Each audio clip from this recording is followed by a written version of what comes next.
So I'm sitting in the car outside of the radio station, and I'm talking to my homeboy, and I'm frustrated as hell at this point. We sitting there, a couple minutes pass, and a car pulls up, and some guy gets outside the car and he walks up to the radio station door, the side door.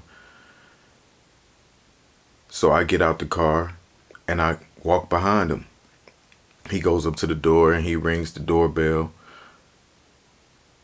and somebody say, "Who is it?" He says who it is, and they open up the door. So I just walked in right behind him. The owner of the station is there, standing over there, acting like he busy, didn't even acknowledge me or look at me. So after like this awkward, pause of me just standing there, I say, "Look, man, I don't think this is gonna work out for me. It's just, I appreciate the opportunity, but I'd rather just go back to Atlanta." And he said, what you tripping on, man? I told you your air date. What else you want from me? What you want? And I'm like, "Look, man, I've been coming to the station, doing my job, doing everything that I'm supposed to do. You've been ignoring my calls, not letting me in the building." And he said, "Well, that's fine.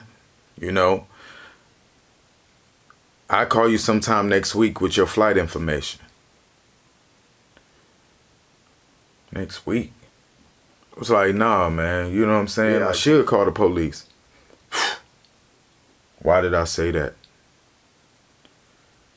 When old boy heard me say call the police, he reached up under the desk and pulled out a gun and was like, "This is about to be a story time, because this is one of the craziest things that ever happened to me." It was just a regular day. You see me on the television, I know you see me on the YouTube. But you don't know me in real life, little homie, you better play it cool. Love you, cousin Tripp. If you don't like me, then do somebody. You mad about it, then do somebody. You broke nigga, then do somebody. You ain't getting bitches, then do somebody. Do somebody.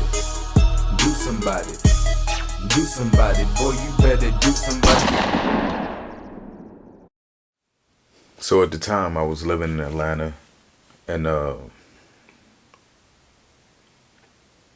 I was in a relationship with this guy that I had been with for probably about 6 years.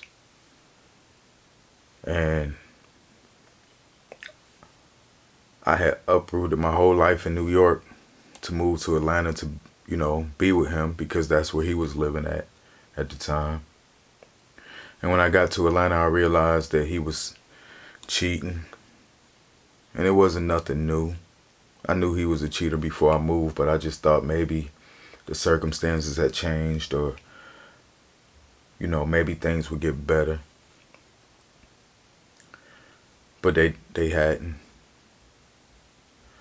And pretty much we never got back on the same page, to the point where it was a happy, loving relationship. Because once I found out he was cheating, I closed myself off. I never slept with him again.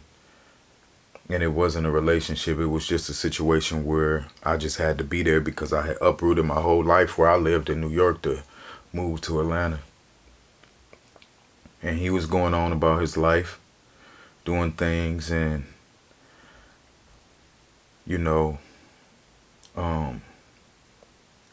I didn't have a life in Atlanta. He had friends there that lived right down the street from him. He spent a lot of time down there. They would have fun and eat and talk shit, and they would all be down there. But I never really wanted to be down there, because I felt like they wasn't my friends, because they pretty much knew everything that he was doing to me. So they would condone the shit that he was doing, and smile in my face as if everything is cool. I had slipped into a depression, man. I just felt like my life wasn't where it needed to be. And partially was because of a situation that I was in when I was a young dude, when I was living in Cleveland. I had a warrant for my arrest. And I knew that if anything ever happened, if I ever got pulled over and things like that, that I would go to jail. And I remember what the judge told me the last time I was in court. And it just rang in the back of my mind over and over again when she said, if I ever see you in my court again, you're going to do 3 to 5 years. I just couldn't imagine doing 3 to 5 years in prison. And it had became a crippling fear of mine. I couldn't drive. I couldn't get a driver's license. I just always stayed on the low. Couldn't get my own place. It was just one of the biggest fears I had for almost like 10 years of my life. So I sank into a depression, and I know I was depressed because all I would do was just smoke weed. You know, I would record music. Sometimes I'd go over my homeboy's house and we'll record music and things like that. That was the little life that I had, was my music. And then I would just sleep. You know, holidays would come by. You know, I wouldn't do nothing. I wouldn't celebrate. I couldn't spend a lot of time in Cleveland with my family because the lifestyle we lived in Cleveland, I was always scared that something would happen, that I would get caught or we'd be riding somewhere, I'd get pulled over. So I would dip into Cleveland real quick and just leave. So about 3 years had passed that I felt like I was depressed. So one day I got a call that gave me like a small glimmer of hope, man. You know, a boy called. He was asking how I was doing. I told him, you know, I'm okay. You know, just working on my music and things like that. You know, so I asked him how he was doing. What's up? I'm like, when you coming to Atlanta? He like, man, I'm busy out here. You know, I ain't messing around with you know, them fools like that. You know, and I'm like, I'm laughing. You know, it was like a joke he would always say. He was like, you know, I got a radio station now. I'm like, what? A radio station? He was like, yeah, I got a radio station. I was like, wow, that's major. Like, congratulations. I was like, you know, asking him the station and stuff like that. He was like, yeah, you know, we working it now, but we about to start up, you know. It was like we were supposed to start, you know, a couple weeks back, but one of the hosts of the radio station quit. And I was like, what?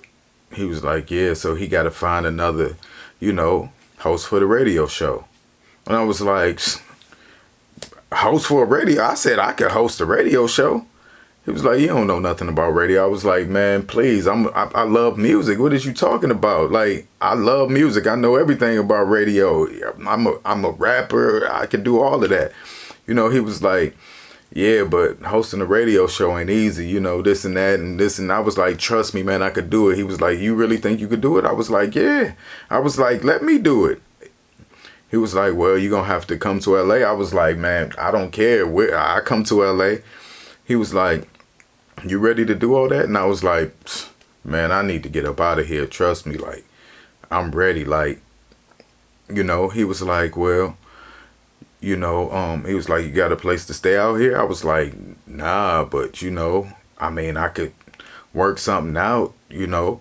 He was like, well, I'll let you do it. You know, he was like, you could come out here and host a radio show. And he was like, you know, I got an apartment building that you could stay in.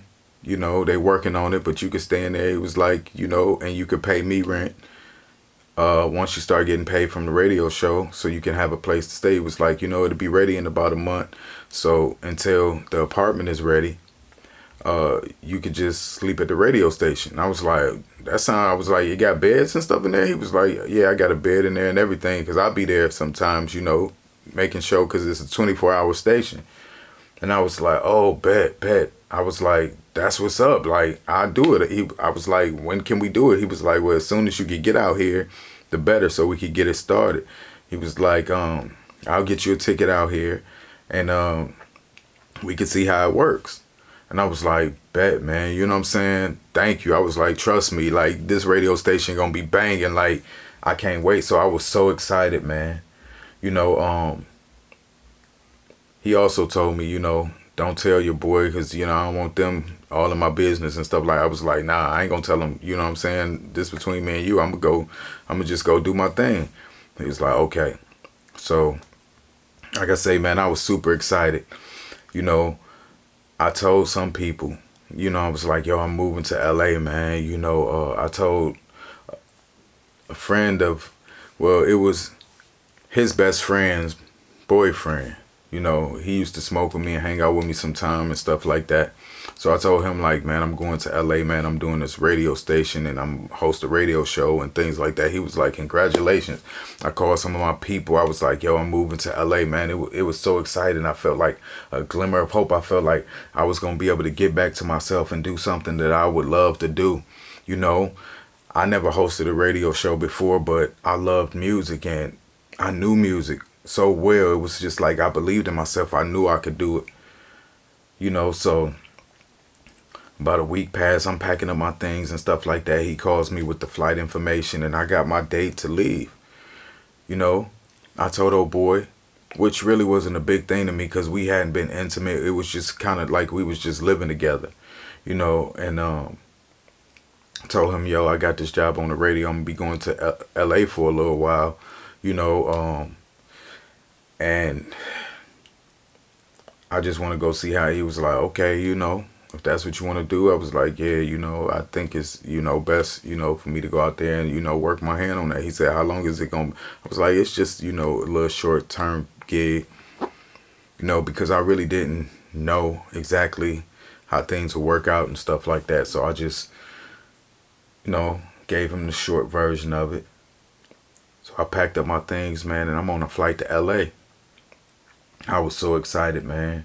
You know what I'm saying? I felt like if this radio station work out, I'm not coming back. LA is a place I always wanted to be, and just to be there and be working in radio. I had a lot of friends out there that was in the entertainment and stuff like that, so I knew I could thrive in this environment. I knew I could do a good job. So I get to LA, man. He comes and pick me up from the airport. We talking about the radio station. We all excited and stuff like that. And everything was good. So we pull up to the station and it was a building and it had a sign on the side that said ship it. And I was just like, okay, this it?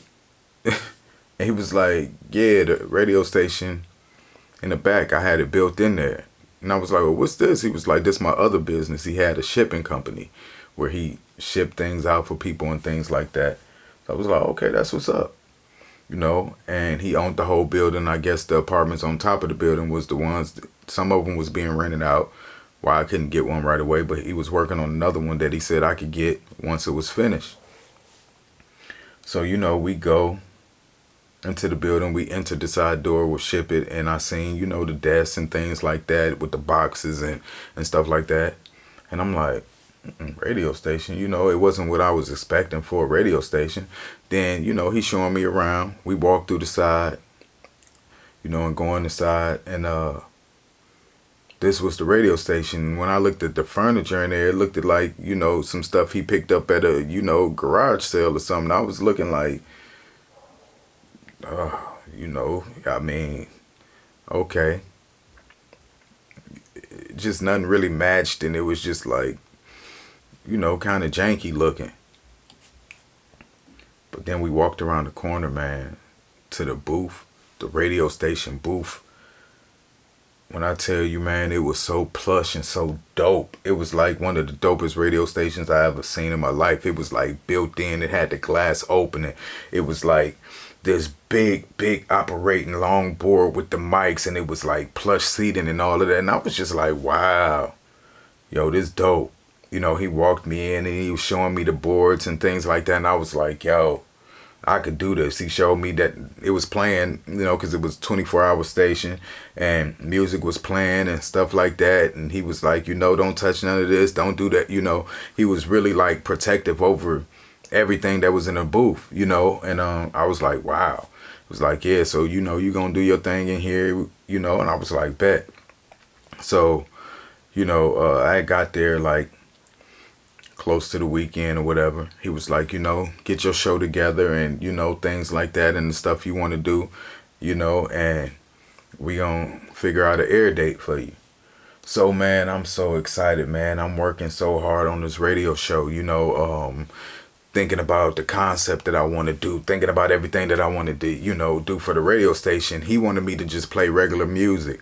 And I came to him with the idea. I said, I don't want to play regular music. I want to play independent artists because independent artists is just like on the rise right now. A lot of, major artists are independent now. And plus I had so many friends and things like that did music that I wanted to play their music. So he was like, no, I think you should just play stuff that's on the radio. I was like, that's already being done. He was like, well, let me know, you know what I'm saying? So I came up with this show called Battle of the Indies, where I was going to play independent artists, and I play two artists against each other, and the fans would call in and vote whoever was the best artist. And whoever win, they go on to the next week to battle again. And a loser, he gets kicked out. You know what I'm saying? So whoever wins, they go into rotation, and they stay in rotation, pretty much until they kicked off. He said, that's a good idea. I was like, yes, let's rock with it.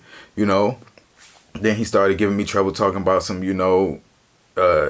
they need to sign contracts and he don't want, to make sure they get paid and stuff like that. I was like, cool. We drew up, contracts for all the independent artists. I called all my friends, had all of them sending music. Man, I had the show down pat. I worked on this radio show for about a week straight without leaving the station. Now, the one thing that I didn't like was he showed me where I was going to be sleeping. And it was in the back, like some back room, and we walked back there. And it was a bed, like a king size bed, he had a desk, and then I seen some clothes racks over on the side, And I was like, oh, this is where I'm gonna be sleeping? He was like, yeah, you can stay here until, everything is good. What I didn't know is that he slept at the radio station too. I thought he would be there and then leave and go to his apartment and then come back in the morning but no, that wasn't the case.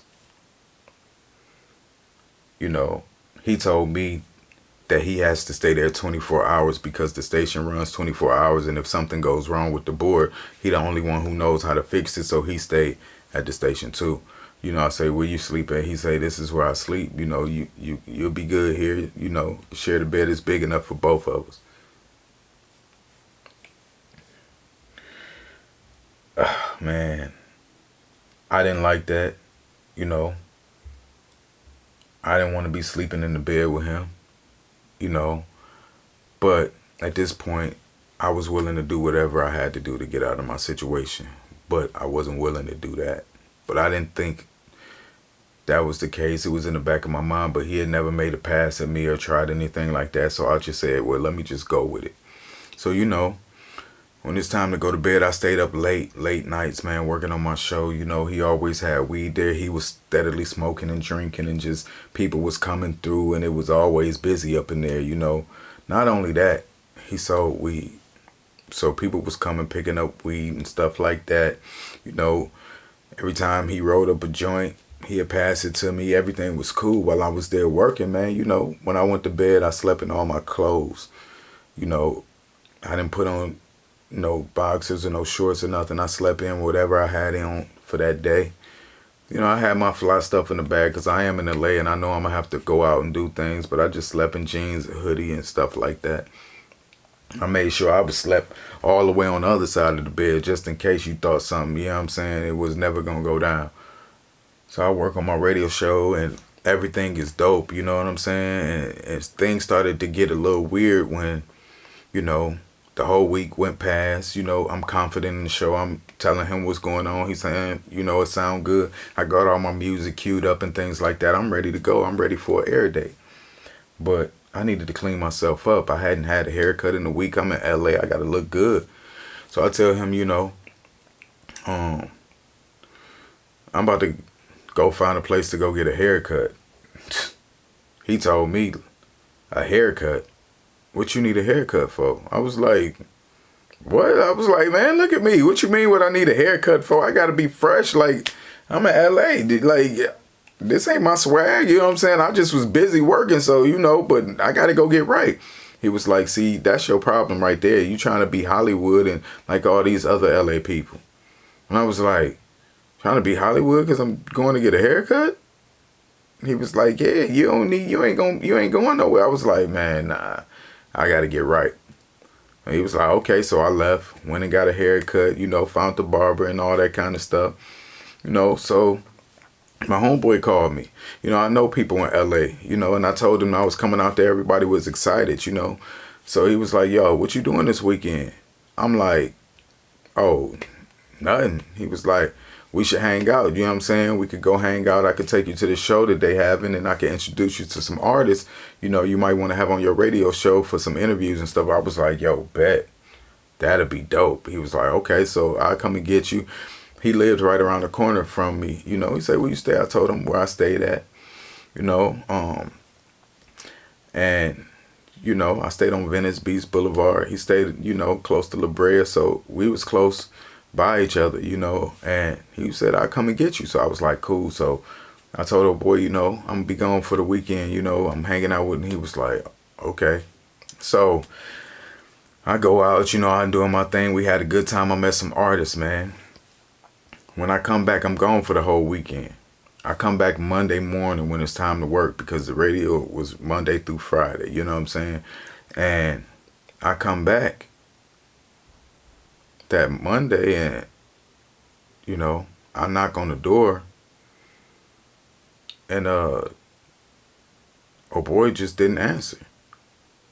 And I'm like, what's going on? I could hear music in there, so I knock harder. Wouldn't answer. So my boy, he in his car, he like, you all right? I'm like, yeah, I'm good. You could go. You know what I'm saying? They about to let me in a minute. He like, okay. So he pulls off. I'm knocking on the door. Wouldn't nobody answer. I see his car parked outside, so I know he there. Maybe a few minutes later, the dude who was doing construction and, fixing up the crib upstairs comes out and he said you could go upstairs and wait. Some Mexican dude. I'm like, go upstairs and wait. He like, yeah. So I'm like, for what? Like, what's going on? So I go upstairs to this empty apartment. Old boy doing some stuff in the kitchen, laying down floors and stuff like that. Ain't nothing in there, you know what I'm saying? I lay on this floor in the empty room, plugging my phone, and I'm just laying there, with my bag, and I'm just laying there waiting. I'm like, yo, what's going on? Like, I know he ain't about to leave me up here. Like, I wanted to go in there, take a shower, switch my clothes out and stuff like that. He just wouldn't let me in. I'm talking to my people. I'm like, yo, this dude tripping. Like, I don't understand why he won't let me in the station. It's Monday morning. I need to work on my show and get stuff together. You know what I'm saying? So I'm tripping. They like, maybe he busy. Just give him some more time. I'm like, nah, man, that he tripping. So I'm waiting. It's starting to get dark outside, man. I'm looking out the window. The next thing you know, I see him come out the building and walking down the street with his dog. So I run downstairs and I follow behind him. I'm like, yo, what's up? Why won't you, let me in the building? He turns around and say, you think it's all about you, don't you? I said, what? He said, you think it's all about you, don't you? And I was like, what are you talking about? It's all about me, man. Like, I'm just trying to do my job. Like, you know what I'm saying? Do the radio thing. Like, it's your station. I'm just trying to, bring what I could bring to the station and, you know what I'm saying? Do that. He was like, okay. And just turn around. I was like, yo, what's going on, man? Like, when can I come back into the station? He was like, I'll let you know when you could come back in. I was like, so you want me to just stay up in the apartment up? He was like, no, I'll let you in when I get ready.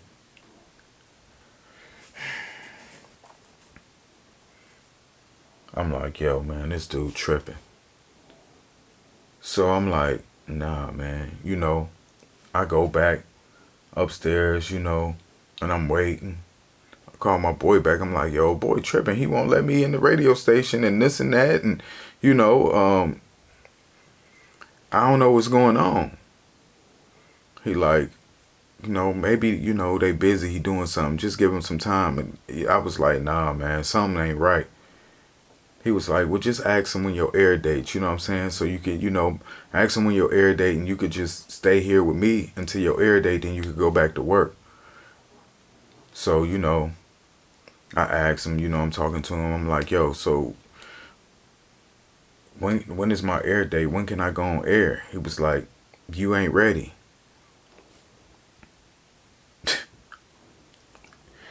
I'm like, okay. So eventually he let me back in, and I'm still working on my thing, man. I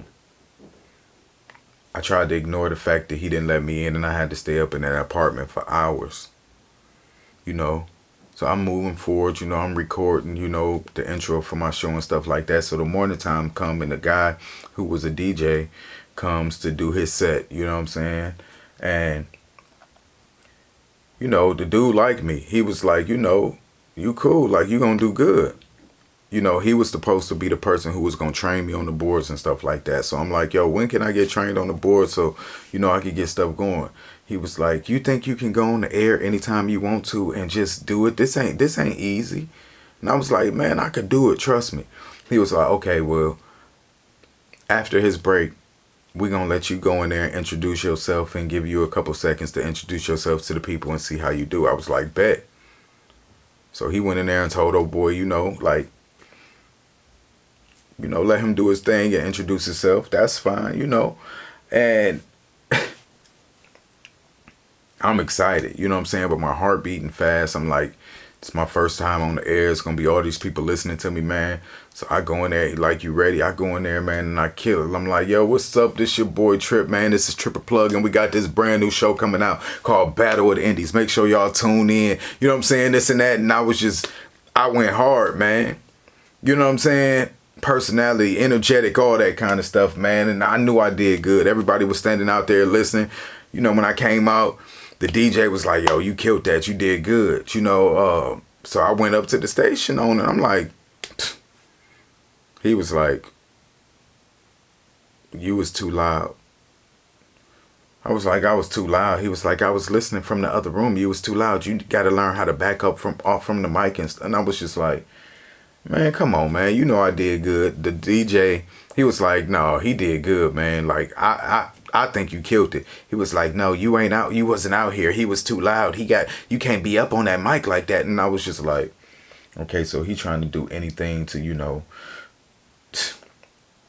break me down and act like I can't do this. So I just was like, well, I got that. You know what I'm saying? Can I get an air date? He told me my air date was March 15th. So I was excited. You know what I'm saying? It was, couple weeks away. So I knew my air date. I had my everything set up and ready to go. I presented to him the show. We did all this paperwork and things like that.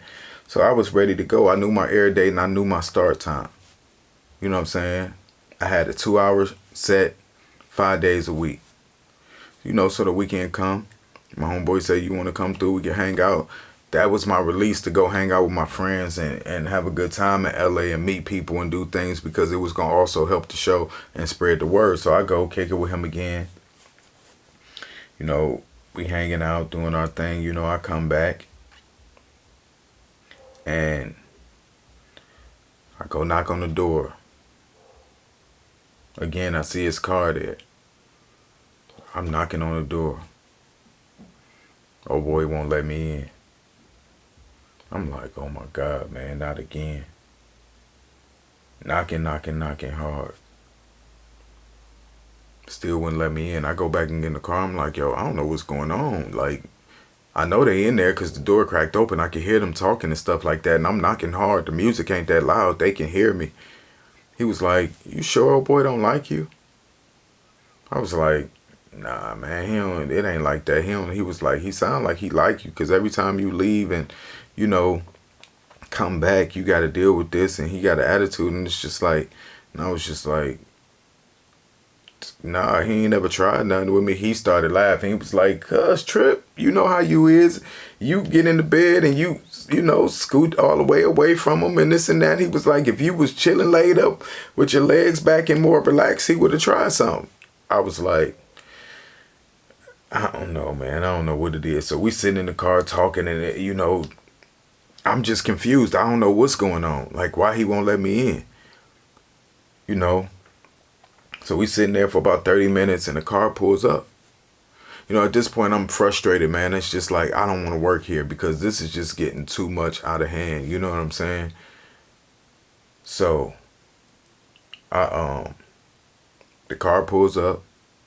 I get out of the car, I follow behind him. He rang the doorbell to the, you know, it was two doors. One side was directly to the radio station. He came on the side that was the ship it side where you come in and you go through the back. He rang the doorbell in a couple seconds. Oh boy opens up the door. So I follow him inside. And you know, I'm standing there just like, what's up? You know what I'm saying? He ain't say nothing to me. He ain't even acknowledge me. So I'm like, yo, I don't think this gonna work for me, man. You know what I'm saying? It's just like, it's just too much. You know, can I get, you know, get a ticket back to Atlanta? You know, I don't think I want to, I don't want to work here under these circumstances. He was like, you know, why you tripping? I gave you your air date and all that. What else you want from me? I was just like, what I want from you? Like, I'm just trying to come to work, you know?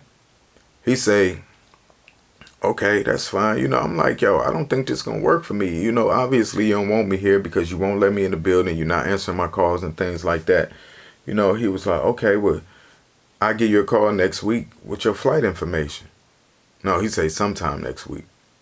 I was like, no, man, just, you know, we could get the ticket now. It was just like, we ain't got to wait till next week. You know, you could just get on the computer and book my ticket now. That way, I know I have the ticket. I don't got to deal with trying to call you and you ignoring my calls and stuff like that. It was like, he was like, I told you I get it next week. Now, either you wait till next week or you won't get a ticket at all. I'm like, damn, you know what I'm saying? So we standing there talking about it. He ignoring it. So I get on the phone. I call my boy. And I'm like, yo, man, your boy is tripping, man. He won't give me a ticket back to LA. They won't let me in the building. They've been tripping, acting. He was like, why did you go out there? I told you not to do that. You know what I'm saying? You don't know what you're getting into going way out to LA. I'm just like, man, you know, can you just talk to him and tell him that? He was like, what you want me to do? Call the police. So I was like, call the police? Yeah, I should call the police. Oh, boy heard me say that, man, and that was the wrong thing to say. He reached up under the desk and pulled out a gun and was like, now, bitch, you ain't getting a ticket.